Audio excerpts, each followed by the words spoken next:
One of my greatest interests is the outdoors, particularly camping, hiking, exploring old ruins, ancient petroglyphs, nature, animals. Up until a few years ago, I'd go camping and hiking, exploring and taking photographs, but the thought never really crossed my mind to film what I was doing. And then during the pandemic, every time I turned on YouTube, I'd notice other people making a living documenting their camping trips or outdoor adventures on video. It was at that point that I thought to myself, why sit here and watch when I could do that myself? So I borrowed a friend's GoPro, took it on a trip to the desert, went on a hike to explore a place I'd only heard about through a friend, and soon enough, I had my first video, in search of the Rodman Mountains petroglyphs.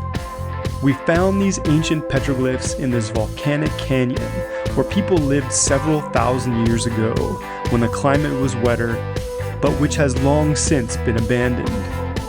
I recorded the whole journey, from the drive there on rough roads to hiking up the wrong canyon. It was fun. It combined hiking, exploration, and storytelling, and I was blending my love for teaching and learning with my love for the outdoors. After I uploaded it, the video surged to over 1,000 views. I was vindicated. In all my years of writing, playing guitar, drawing, and doing other forms of creative expression, I'd never been affirmed in the way that YouTube just had. I found a niche that I wanted to expand. I uploaded a couple of shorts, a dog jumping across a creek, a bear encounter in the forest, condors surging overhead. Those did pretty well, a few thousand views each. My serotonin levels surged during these successes. I was impressed that anyone cared enough to watch this random stuff that I was posting. I worked on the website design, and after some discussion about what kind of channel I wanted, gave it a name, Artistic Off-Road. The goal, to travel to remote places and create art. The whole point was to get outside and appreciate nature. Learn. How hard could that be? By the next camping trip, I'd bought my own GoPro and had maybe 50 subscribers, and the channel was taking shape. I wondered if I would ever make any money doing any of this. I filmed and filmed and filmed. Trips to Death Valley, the Eastern Sierra, all places within a 3 or 4 hour drive. I focused on trying to tell the stories of ancient and modern life, the excitement of reaching a remote location, the beauty of nature, anything outdoors, anything adventure. 50 subscribers turned to 100. 100 turned into 1,000. 1,000 turned into... I learned to edit.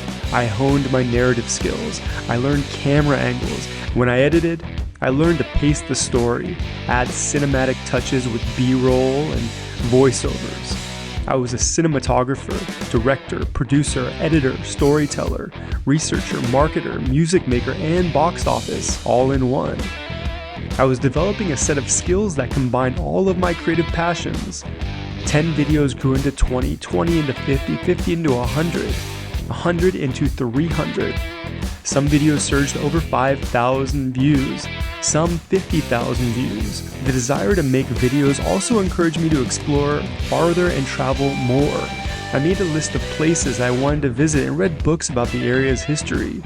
YouTube was opening a whole new reality. YouTube, storytelling, had become my obsession. The channel brought me to places that I'd never thought I'd explore. My sense of self began to change. I began to see myself no longer as just a high school English teacher. I was going places that most people had never even heard of, even if many of them were within a few hours' drive.